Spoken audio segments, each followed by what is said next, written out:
जगबुडी नदीच्या पुलावरून ट्रक कोसळल्याची घटना घडलेली आहे। रत्नागिरीच्या खेड तालुक्यातली ही घटना आपण पाहतोय आणि बचाव पथक घटनास्थळी दाखल झालंय। चालकाचा शोध सध्या सुरू झालेला आहे। काही वेळापूर्वीच ही घटना घडलेली आहे। तर सध्या कोकणात मुसळधार पाऊस होतोय। जगबुडी नदी ही धोक्याच्या पातळीच्या वर वाहायला सुरुवात झाली आहे।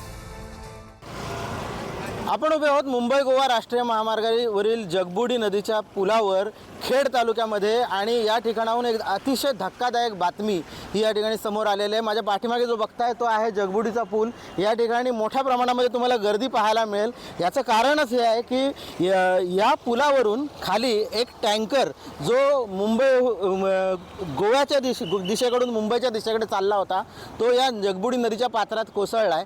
अशा प्रकारची एक मोठी दुर्घटना या ठिकाणी घडलेली आहे। या टँकरमध्ये माणसं असण्याची शक्यता आहे। त्यांचा शोध घेण्यासाठी आता प्रशासन सज्ज झालेलं आहे। या ठिकाणी वेगवेगळ्या प्रकारचे पथकं ही दाखल होत आहेत।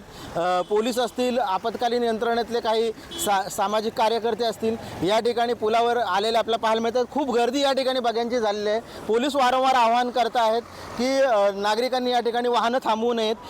पुलाच्या जवळपास जे मोकळं आहे, जे प्रशासनाला आपत्कालीन परिस्थितीमध्ये सहकार्य करावं अशा प्रकारचं आवाहन हे पोलिसांकडून करण्यात येत आहे। अतिशय धक्कादायक आणि तेवढी चिंताजनक बातमी या ठिकाणी आपण पाहतो आहोत।